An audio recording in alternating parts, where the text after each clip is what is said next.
Now I request Sister Kiranmai to introduce our next guest speaker.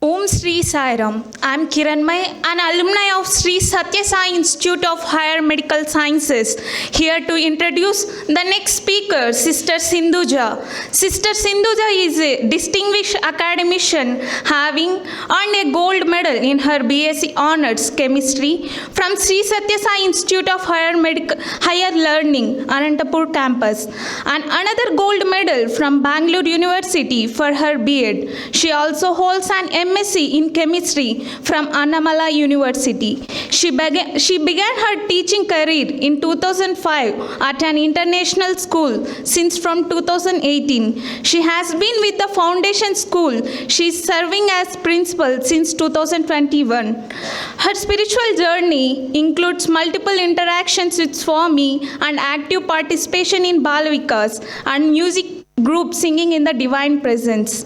In 2010, she joined the initial team for the Sri Sathya Sai Vidya Vahini program, contributing significantly for 8 years in content preparation, teacher training, and coordination. Swami has given her numerous opportunities to address gatherings and lead satsangs, sharing her experiences and fostering spiritual growth. I now hand it over to the Sister Sinduja to enlighten us on the topic, Life is a Challenge, Meet It. Sister Sinduja.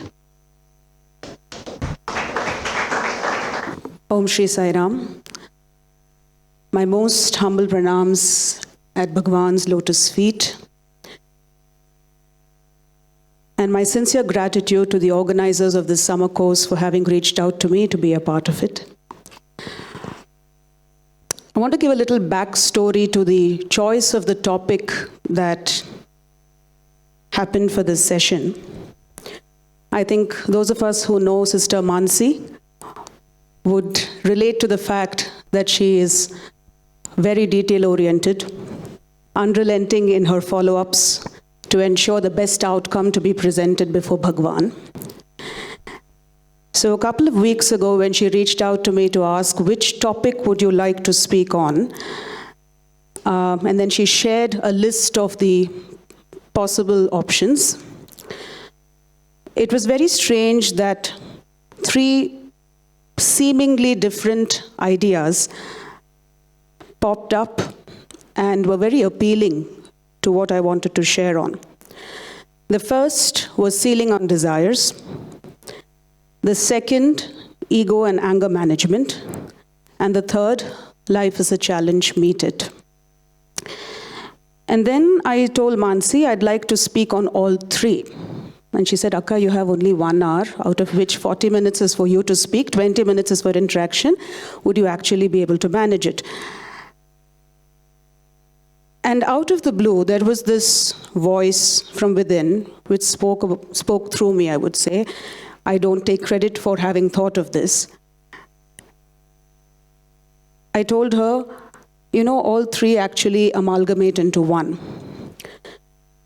So she said, how is that possible? Sealing on desires, ego and anger management, and life is a challenge. What is the connect? So I'd request everyone to close your eyes for a minute and allow me to take you through a thought process, and then you can let me know whether it resonates.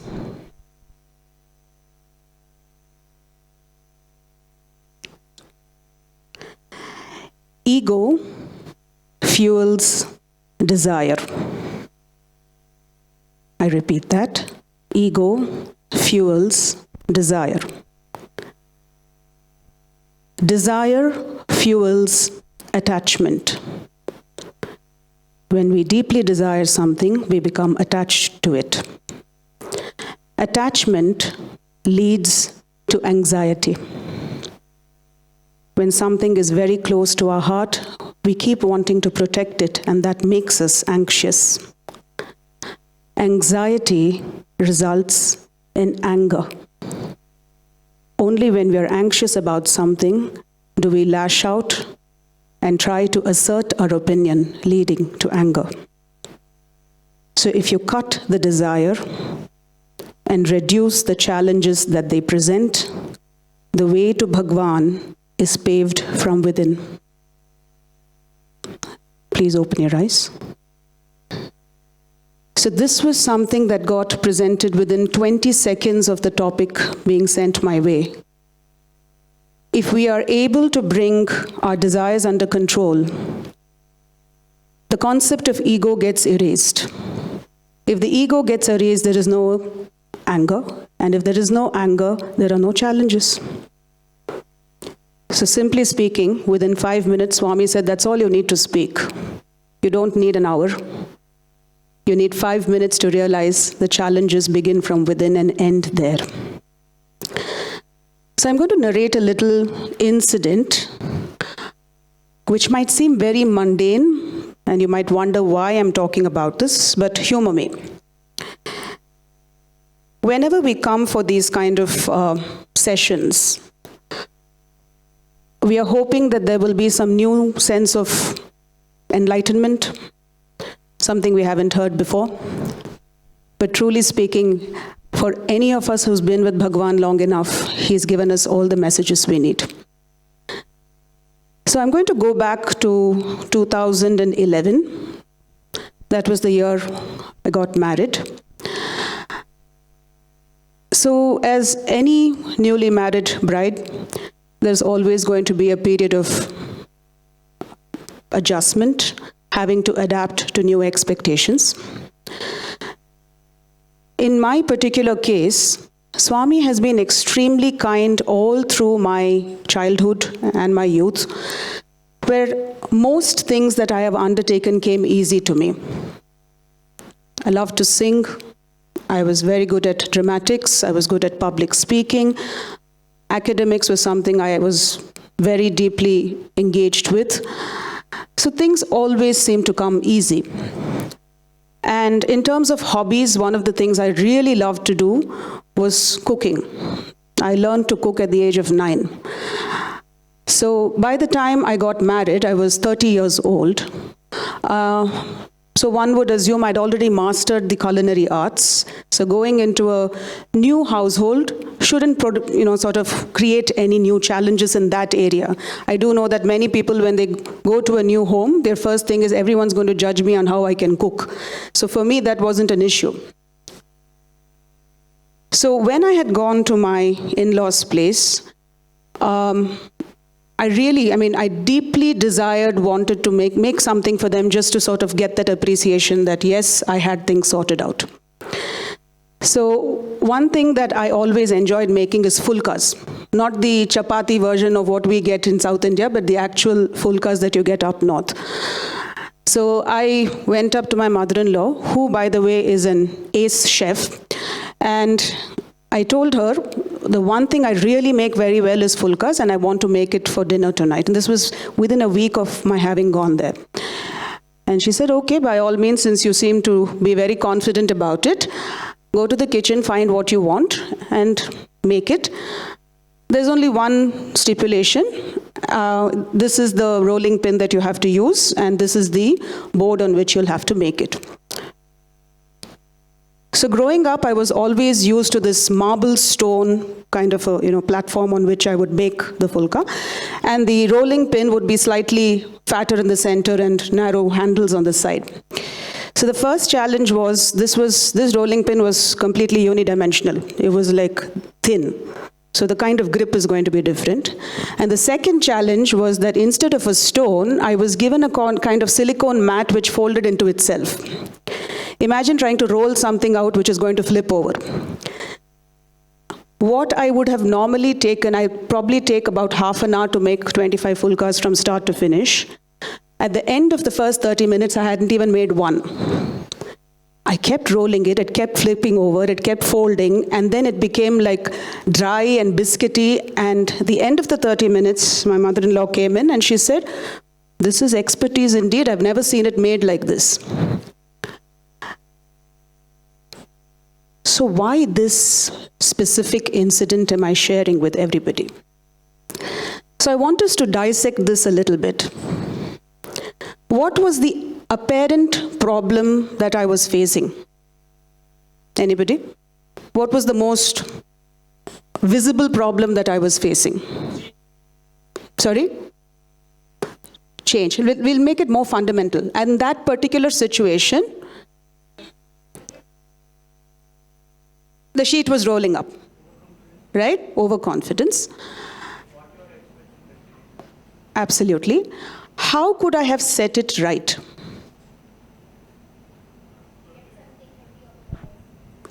I could have kept something on the corners, but this one was a mat that just had a mind of its own. But along the same lines, I could have actually said, I'm more comfortable doing this on a flat platform. I wouldn't say so much overconfidence as not wanting to let go of this notion that I had in my head that I had things under control. I had to project the fact that things were indeed going as per plan. So that I was unwilling to step away from that notion to make things better. There lies the problem that all of us face where challenges begin. The issue seemed external, but the actual challenge was within. It had nothing to do with the rolling pin, it had nothing to do with the silicone mat. Change wasn't the issue. It was my unwillingness to adapt to the fact that something had to be changed within in the way I was approaching the entire situation. So, do we have notepads and pens? I want everybody to sort of be comfortable. If you have any other materials around you which are holding you back, please set them to one side. Just have a notepad and a pen with you.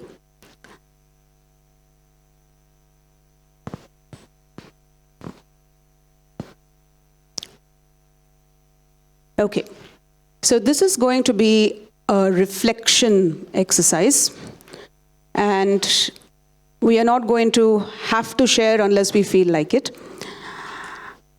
A very quick count. How many of us are already in the workforce? We're working somewhere? Quick show of hands. Okay, that would be a majority. How many of us are still studying? Okay. So we have a bit of a mix of these two age groups. So completely for your own comfort, on the page that you have in front of you, write down one challenge that you seem to constantly face at home. At home. With family, at home, within your personal relationships where everything normally is a lot easier to handle. One challenge. And please be completely honest. This is not going to be displayed on a notice board. It is only for one's own reflection.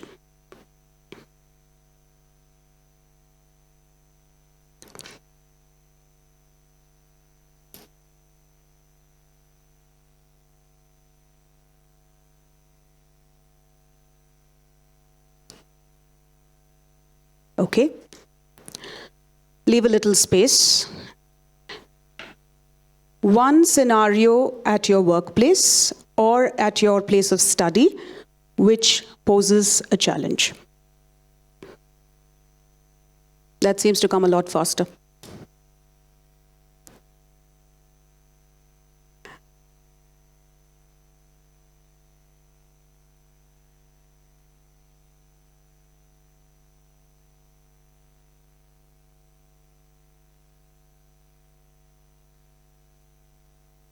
We done?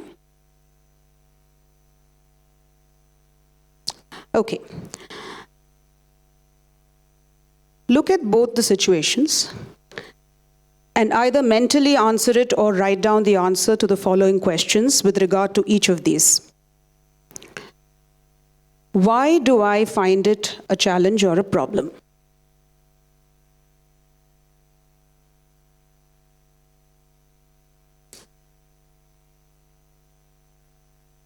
We'll note it down. I will go around the room after this just to see what kind of answers come back, but note it down. Why do I find the situations that I have listed as a challenge or as a problem?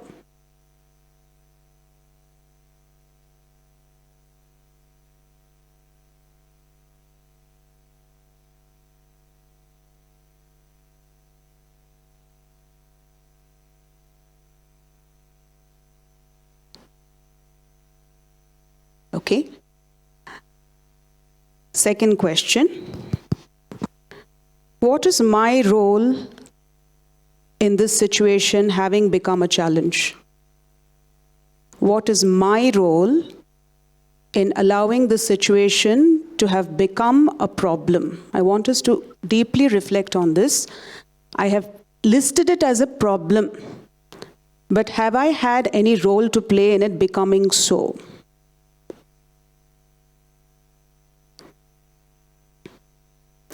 What is my role in having allowed this situation to become a problem?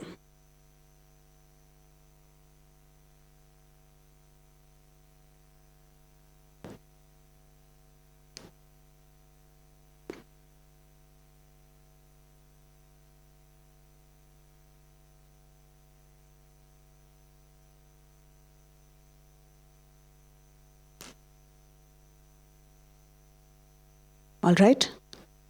And the last question, is there any way I could be the solution to this situation?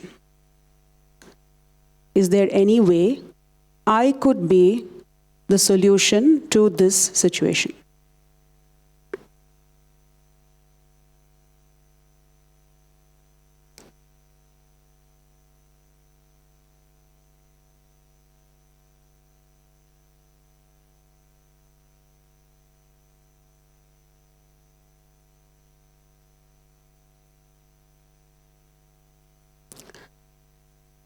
All right. So without having to share what these situations you are, because these are things which are very personal to each of us. This is not some psychology counseling session. It's more for us to look within. I just like a little sharing of any one of the answers that you've written to these questions. The main one being the final question. The last question that was asked, is there any way I could be a solution to this problem? Any volunteers? Yes.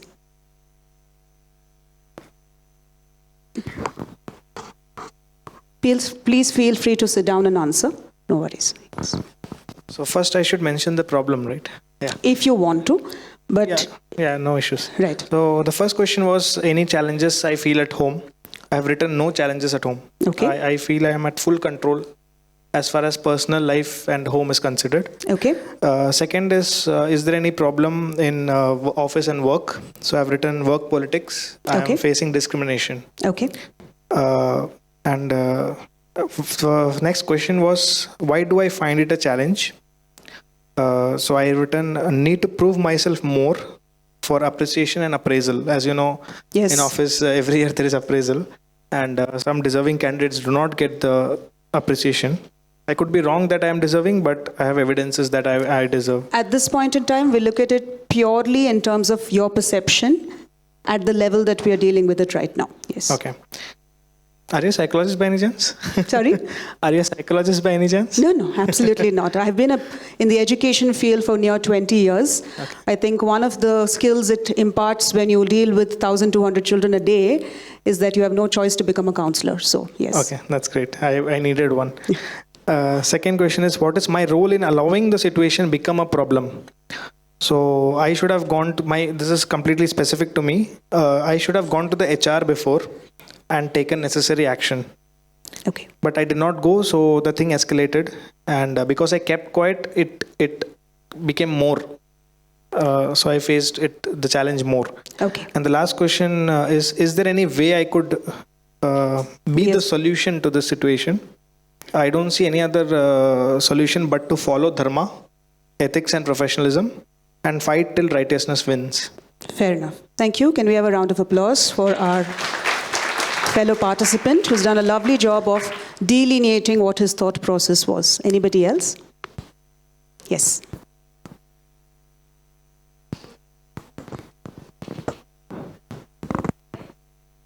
Speak very loudly. I get irritated a lot. So work, same like him. So I'll take home problem itself. So, which is in my, what I feel is which is not in my control. His voice is not in my control. Later, why it became problem for me, what is in my control is I talk a lot. That's the problem. What is the solution? I need to talk less. Okay. You're being very forgiving towards your brother, I must say. Thank you again for sharing. A round of applause for her as well. Anybody else? Ma'am, I would Yes. like to share an experience at my work again. Yes. So my problem is that I'm not, or say my boss doesn't take a lot of interest in what I try to explain.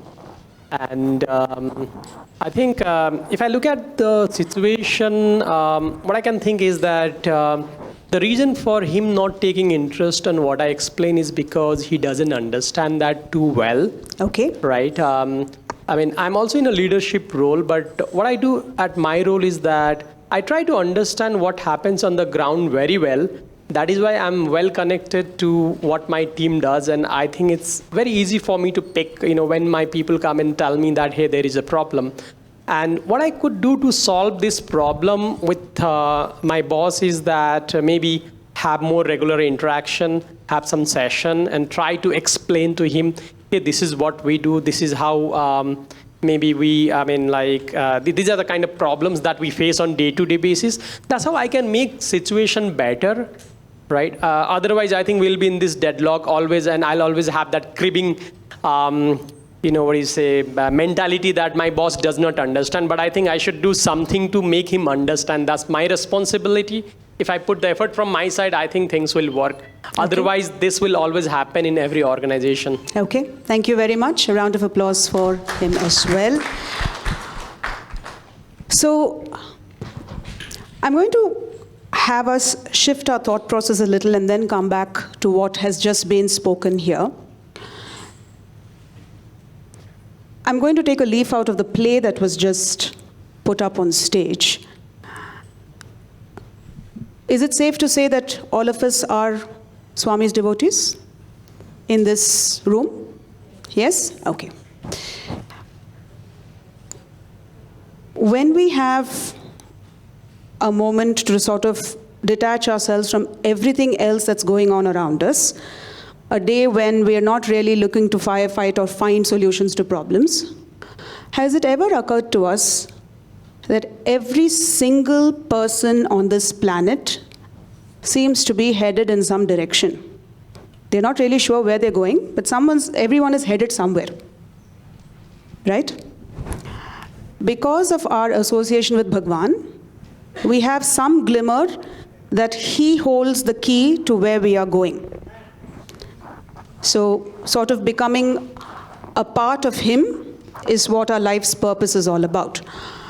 So the question is, if everybody is headed to the same place, why are we all so different? Any thoughts? Everyone is different, right? We can't be alike. Why? We're all going to the same place, so why do we need to be different? How we are made, ma'am. I mean, God has created everyone different, right? People say that even 5 fingers are different. So I think this is the very nature of human being to be different from each other. Right. So we believe that the Creator had a master plan in ensuring that all of us are different. If we believe that, and we truly, do all of us buy into that? Do we believe that we do have our idiosyncrasies, differences, which makes us unique? Yes? Does that then mean that whatever path we choose is also guided by Him? Some of us seem very focused with what we want to do. Some of us are clueless. Some of us, some days are very clued in and other days we are lost. Some others seem to be taking a circuitous route. Some seem to be following what we perceive as the dharmic path. Some seem to be following what we think is the adharmic path. But are we all still headed in the same direction? Yes or no? Do we believe that some people on this planet are going to be eternally, it's impossible for them to get to Swami, and some of us will just get there faster? Do we have such notions?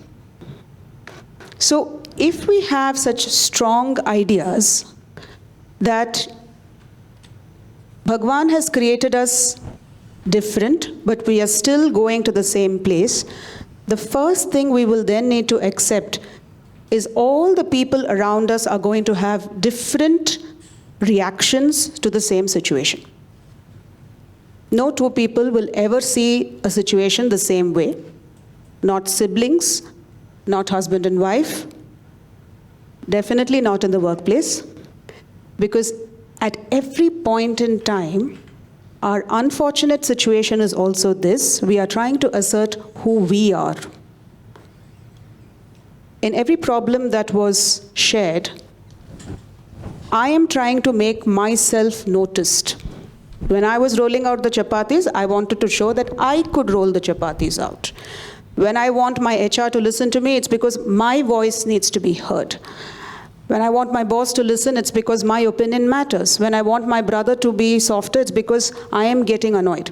So this very strong sense of what I need is possibly what's causing the issues that all of us face. Agreed? Any disagreement? If there's a disagreement, let me know. Yeah? So there is something within us which is constantly trying to project itself outside of this frame so that we can be noticed. And Bhagwan has been teaching us the opposite. The more you fade away, the more I will be present, which means the situation will resolve itself.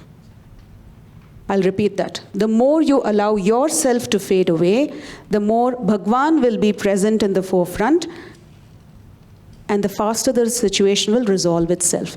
It sounds very fancy, but I will narrate a personal experience as to how this has actually happened.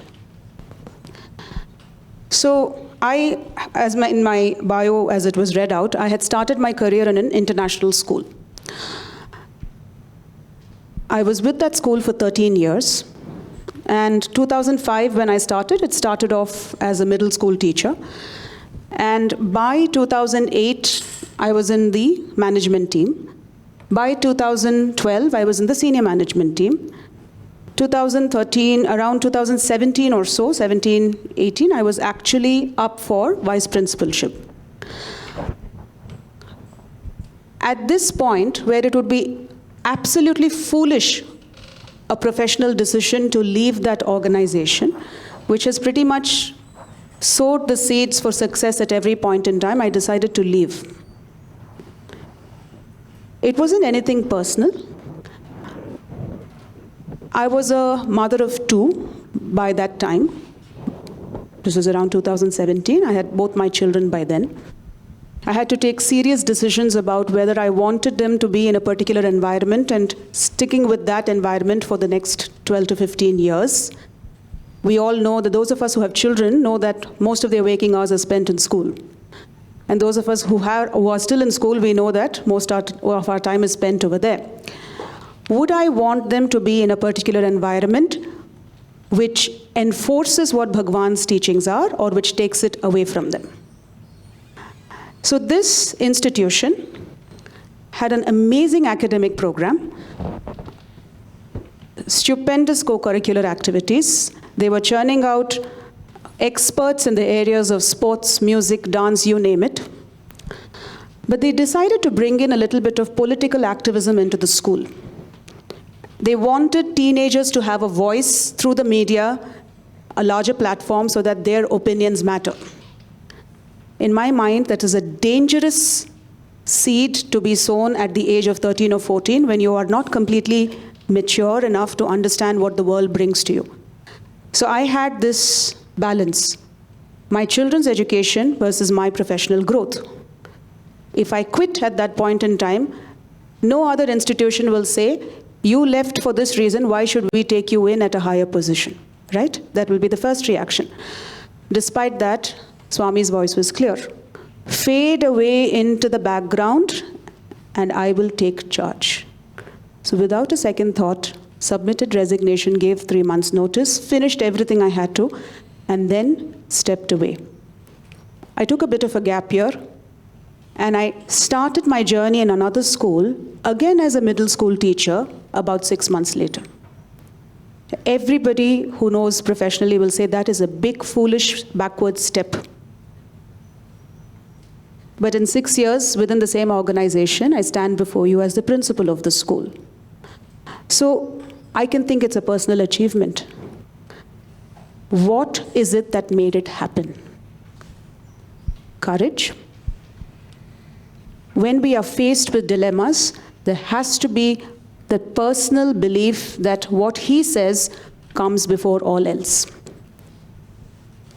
It's not about asserting one's presence as much as it is about standing up for the true values that hold us together as humanity.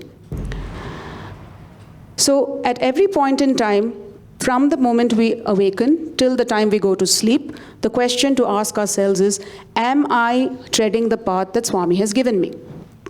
Simple little things, very, very simple things. I'm not talking about spiritual aspirations which are beyond our comprehension.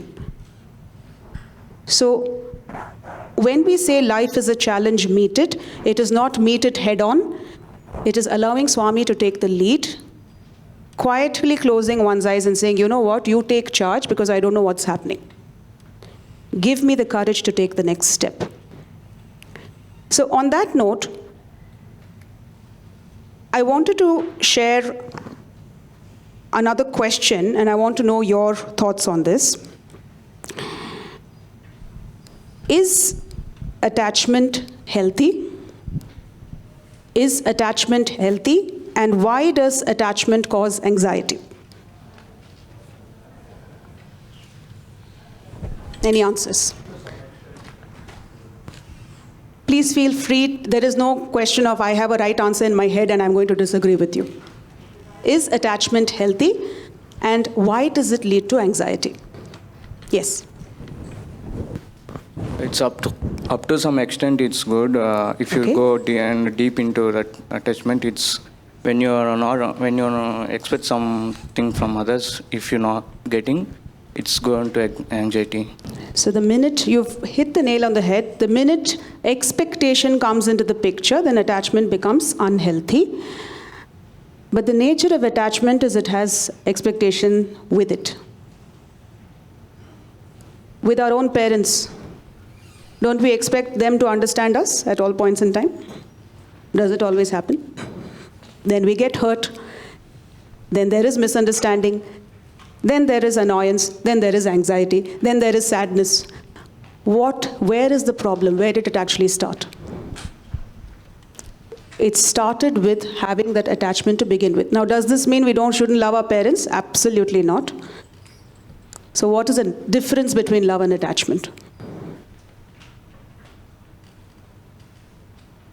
This session is meant for us to think together. It is not me giving gyan. We have the answers. What is the difference between love and attachment? Love is unconditional. That's a loaded statement. You'll have to explain it to me. The other person, right? In what situation, whether their ignorance or their intellect, have to accept it. Acceptance, yes. Love means acceptance. That means makes it a little easier to understand. Yes? Ma'am, I have my one problem, which I would say, one specific question I have. So I'm a Balvika student. From childhood, I'm having Balvika student, and I have passed group 3 and all. So I am totally into Swami values. So there are some core values like honesty, integrity, ethics, professionalism, etc., which are totally encrypted inside me, and I cannot change that. Now I am 33 years old. It has been conditioned. No matter what, I cannot change it. This is how I'm going to live my life. But people around you are not like you. So Absolutely. they call you crazy. Like, he is too righteous. He has a sense of, what do you call it? Like Batman. You are like a sense of self-righteousness, which is not correct in today's world. You're not practical, basically. So your question of attachment is, for me, the problem is I'm attached to that quality so much, and I'm not able to change because society is asking me to. And Okay. I keep fighting with people on that. Okay. This is a different dimension of attachment. When Swami told us, be honest, be righteous, did he at any point in time say, expect the same of others? No. He's talking about ourselves. Somebody had mentioned, I think you had mentioned, that I feel in control at home. In my mind, that's also a very dangerous statement to make. Because the minute I say I am in control, I have somehow detached myself from the understanding that he is the one who is controlling everything. And this is something I have learned over a period of time, that whatever I think I know I am good at and I am in control of, the minute I feel that I'm in control, he will take that control away from me. I will go back to chapati rolling as an example. 20 years mastered the art and it got taken away in 20 seconds. So, coming back to your dilemma, yes, you live by those values, but we cannot expect others either to be the same or to understand us from that mold, because then that's expectation. Expectation is attachment. Attachment is anxiety. Then you're constantly frustrated that you're not fitting into the framework of the rest of the world of you. To this day, and I am not saying it out of pride, how you see me attired right now in front of you, this is the kind of dignity I maintain wherever I go. I don't own a single set of Western clothing. And it's not just because I'm a principal of a school. When I worked in the international school, I was dressed the way Swami would want me to. As I am right now in the workplace, I would be the same way. It is up to people around me whether they're comfortable to accept me in my skin or not. But I am not forcing them to be like me or forcing them to like me. So, the minute you accept that you are comfortable with what Swami has taught you, without expectation of other people having to accept it, a large part of what their opinion of you also doesn't seem to matter anymore. And I'll go back to what Sir had said. It is acceptance. If the love comes from acceptance, even if somebody calls you crazy, you'll be like, yes, no worries. You think I'm crazy? Continue to think so. I'm happy for you. But that is the extent we should be comfortable. And Swami is our biggest example, right? That hairstyle, the robes. Whether it was somebody coming from Egypt, Saudi Arabia, from a country which is known for, what is considered to be across the world as atrocities, people within India, from the US, from the UK, whatever it is, they were all silenced the minute they saw him. So am I being audacious enough to say that Swami and we are the same? Yes, which is what he wants us to aspire to be. We have to ensure that every time that feeling of, I need to assert something from within raises its head, I will have to very quickly connect to Channel Sai and say, please take control. I have this issue with my children. Children are the best reflectors of truth. They're reflectors. They show you a mirror into which all the ugliness within comes to the fore. My son has no problem coming and telling me, I don't like the expression on your face. It's very scary. This is when I'm angry about something. I don't even have to go look at myself in the mirror. The minute I look at his face, I'm like, okay, I need to calm down. So, Swami is like that because there is purity, there is cleanliness there. We have to agree that as long as we are breathing and we are in this form and we aren't dead, it means we haven't achieved the purpose of this life. What is the only one certainty in this life? Death. That is the only certainty. When it will strike is also not certain, but it will happen. So, living not in fear, but in awareness that at some point in time, this breath that I take for granted might just come to a standstill. Do we want the last thought in our mind to be, I needed to convince somebody in my workplace that I am not who they think they are? Is that the last thought we want to die with? Or do we want that last thought to be, Swami, you are eternally in control? But that takes practice. It's not some miracle. And just because I'm speaking about it, I haven't mastered it.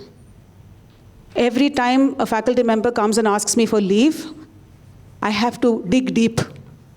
Swami, give me all the patience in the world to tell them very nicely, I can't sanction you leave. Every time a student decides to push the boundaries, I'm not allowed to wear this particular attire to school, but let me try it out to see if ma'am will say anything today. And then the next day he will say, I'll try and, sit on the shelf in the classroom. And then the next day they're playing with ink and it gets splattered on the ceiling. True stories, by the way, not making stuff up. They keep pushing buttons. Something that happened yesterday morning. So the founder of the school where I work in, she's very, very hands-on. She's not just like a chairperson who's built the school and then says, principal, you run it. She is there for every single day, every waking moment, till 9 o'clock in the night. She'll be there planning for the next day. She knows almost every single student by name from Montessori to grade 12, 1,300 students. She knows pretty much everybody. She is very detail-oriented, to the point that it is scary. One small little speck of dirt somewhere in the distance and she will catch it.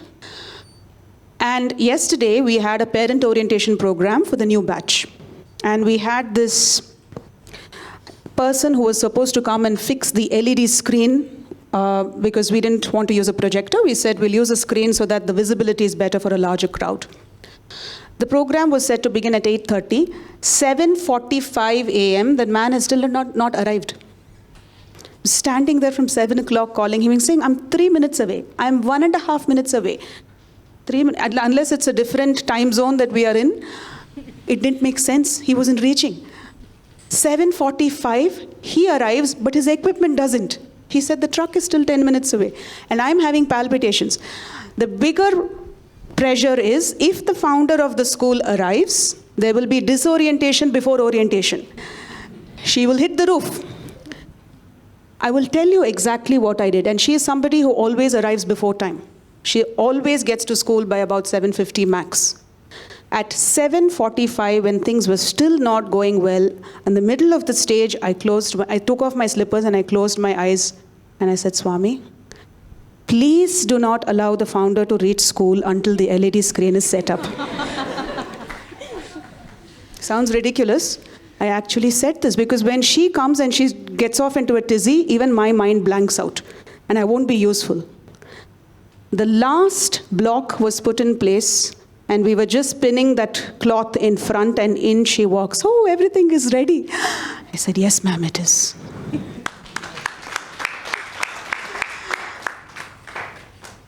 That's what I mean. The most mundane things can be solved by that presence, which none of us can. I would have panicked, I would have yelled at that man, and I wouldn't have got anything done. But the minute I put that prayer in, I said, you know what, now you have to trust and wait, keep your mouth shut. Every time you feel like yelling at him, control yourself, and understand that he's in the driver's seat, and then things will work out. So this bit about life is a challenge, there is nothing for us to meet. As long as we are in that awareness that Swami is taking care, Swami, it is up to you. Swami, you take charge. It will happen. It has no choice but to happen unless we decide to interfere with it. We also do this, right? Swami, I'm praying to you. And out of the corner of my eye, I'm still checking, am I in control of things? That doesn't work. It's either him or us. So with those few words, I bring to a conclusion what I had wanted to share this morning. If there are any further questions, I'd be more than happy to answer. But if we are very, very satisfied with the feeling that my takeaway is complete and very, very simple, we will bring the session to a close. Yes. Sairam, this is not more of a question, but kind of an open discussion I would like to have. Sure. So, you mentioned that the solution in these kind of problems would be to, kind of release control and, believe that, Baba is in the driver's seat. And if I can, with brother's permission, if I can kind of use, your kind of the challenge that you mentioned, where many of these challenges, the solution to many of the challenges that he mentioned is you need to go and fight for yourself in front of the HR to ensure that, the challenge is resolved. And I wanted to understand, how do you kind of apply the solution that you mentioned in this scenario, where kind of releasing control seems to not actually resolve the problem that you have, and the problem might have come because you didn't fight enough or you didn't put enough effort into the remediation of the problem. Okay. I'm going to backtrack a little bit before I answer your question. When we perceive something as a problem, we are attached to the notion that that indeed is the problem. Very often we are unwilling to let go of this notion that maybe what I am seeing as a problem actually isn't the issue. That is point number one. Second, this feeling that I have to fight for something brings in immediately tension. Again, that notion that one has to assert oneself to be heard. And at the end of it, unless I stand up for it, nothing's going to matter. So, in the specific situation that you had mentioned, why do the people on the other side behave the way they do? Have we ever tried to think about that?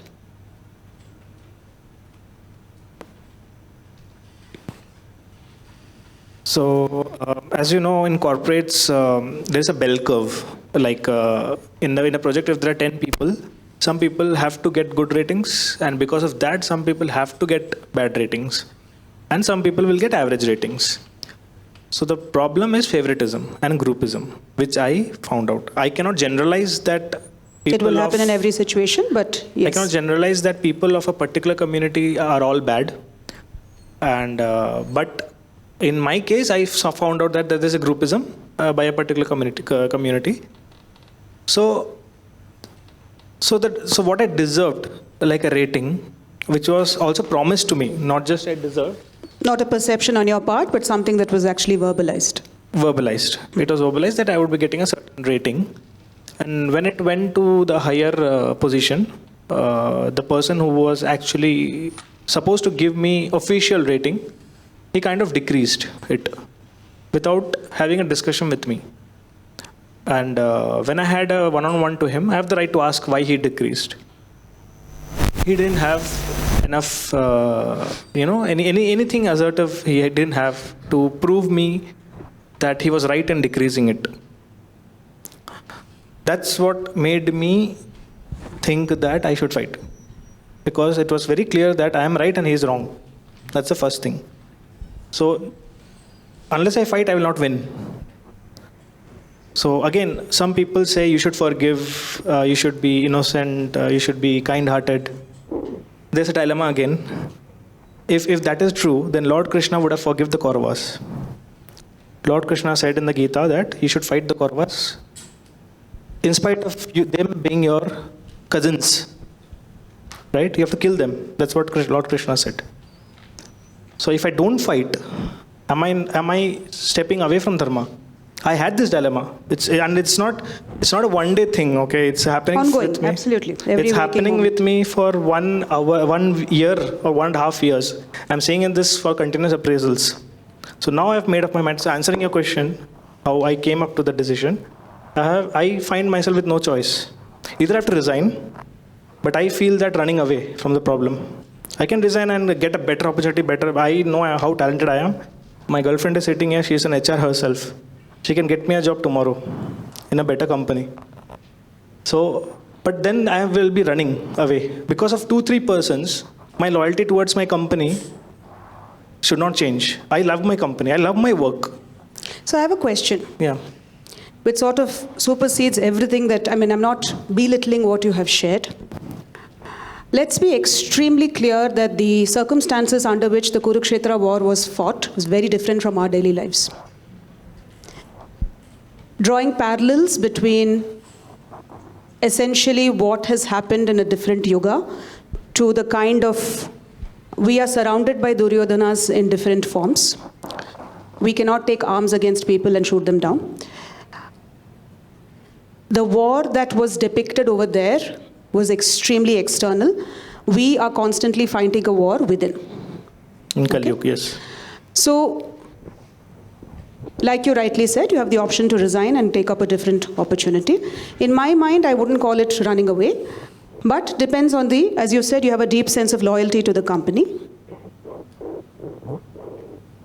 And my work. Yes. Otherwise, you wouldn't be thinking of fighting for it. The question I have for you is, have you at any point in time, since you also mentioned earlier that you have a deep-rooted sense of your attachment to values, have you at any point sat down and had a conversation with Swami about this? Where you have detached your expectation of the outcome? It takes practice, as I mentioned. You have to be willing to listen to what's coming from within at that point. Sometimes it will shock us. You will. And this is not, I am not talking about us becoming subtle forms of Swami talking to other people. I am talking about Swami speaking directly to each of us because he's here. If we are living by his values, it means that we believe he's within us. Have you had the opportunity to sit down and listen to what that conscience is telling you? And it might not come in a single day. It might be an entire month that you'll have to do this on a daily basis. While you consciously put in the effort to forgive the other side for whatever it is you believe is a mistake that they have made. Because, again, from personal experience, I have had my IP stolen. In one of the projects that I was working on where I created the entire curriculum, a 3-year effort, there was a colleague who took the entire thing and put her name on it and submitted it on the day of the appraisal.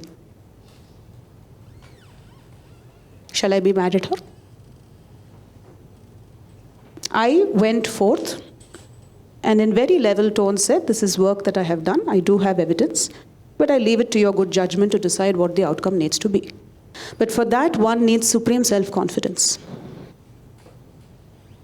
If you truly believe that what you have put in as effort is something that he can stand witness to, you don't need to prove yourself to anybody outside. I also believe that monetary benefits that are attached to the work that we do in the outside world are also controlled by him. That is where the ceiling on desires comes into the picture. I believe I deserve a raise of 50,000 this year, and I got a paltry 10,000. That's because he has decided I need only that much to survive. If it's a difference between having an Android and an iPhone, Bhagwan Baba believes I don't need an iPhone. So, in answer to your original question about how do I actually make this happen, taking a step back, in fact, many steps back from the situation in front of us and seeing it from a bird's eye view. There should be no attachment to the outcome. I strongly believe, I have to assert, we have to leave all of that and say, Swami, I sincerely believe that this is what I deserve. But I leave it to your better judgment to help me understand how I need to resolve the situation. But for that, there should be a willingness to surrender to his will. Doesn't come easy. Doesn't come easy at all. And yes, if we leave a particular situation and go to another one, if we haven't learnt our lesson, we will continue to be hammered in the same way wherever we go. The next job might be awesome, but our personal relationships may fall apart. Right? So, let us not presume to simplify what Bhagwan's role in our life is. And I'm not here just spouting spirituality. I've been in your situation. my husband is in this room and he knows exactly where I'm coming from when I say this. I never wanted to get married. For the simple reason that I felt I have it all. I'm confident, I'm successful, I can do whatever I want, I can achieve on my own. Why get married? And this isn't about, misplaced feeling that as a devotee to Bhagwan, I'd like to, arpan my entire life to him, so because of that I'll be spinster. No. Independently, I'm doing fine. So why do I need somebody else? And Swami came in my dream repeatedly. I want you to get married. Very resistant. The fights I have had with him. And then he showed me the person also. Then I would have because the mind shouldn't go running around saying, okay, now let's look for the person. He showed me who it was. And interestingly, at that point in time, when he finally hammered it into my head and I decided to accept that this is what he has in store, I said, okay, I accept your will. Now show me the way forward. And then the person on the other side said, I'm not interested in getting married. 4.5 years. Unless, and I will never forget what my husband said. At that point, he wasn't my husband, but somebody that Swami had shown, and I was listening to this from him. He said, I have had the proximity with Bhagwan to have the audacity to demand from him that he has to tell me personally that I should get married to you. Only then I will marry you. I said, okay. New dynamics. I say no, you say yes. I say yes, you say no. Does that mean that I do not surrender? Do I start questioning? And it wasn't easy. It wasn't easy because, like I said, I was 30 by the time I got married, which by Indian standards is, I'm like 1 foot in the grave. So, with elders saying, asking my parents, and my parents, very bindas people, if until Swami says something to him, why are you worried? He has anyway told us, we'll stay in that faith. Like, very easy for you to talk. Everybody in the family is saying, what's happening? Why aren't you being good parents? Why aren't you getting her married? So she's independent, blah, blah, blah. The thing is, the ability to adapt to that situation being turned on its head. I prayed for something, he didn't answer. I prayed for the opposite, he didn't answer. But ultimately, when the timing was right, it happened. And nobody could stand in the way of it. So whether it is personal relationships or it is relationships within the family after you have started a family of your own, or it is at the study place, your college or wherever it is that you're pursuing your education, or your workplace, if there is more than one person in a room, there will always be conflict. That is the law of the universe. In fact, if we are being honest, even if you're all alone in a room, there will be conflict. Because your mind plays tricks. 1 minute it'll say one thing, next minute it'll say something else, then you're confused, then you go to sleep. So, the answer is indeed simple. It is connecting to him, but being unafraid to listen to what answer comes back, number one. Second, while we are still waiting for that answer to be clarified, if nothing seems to be happening, we have to learn to calm oneself down to accept the situation around us. The minute we bring fight into the picture, we have effectively cut off what it is that he wants to say to us. If he says go and fight, by all means, please do so. Because he's decided what's best for us. Yeah? I think we have reached the end of the time that is available. Thank you very much for being a patient audience and for being interactive. Jai Saram.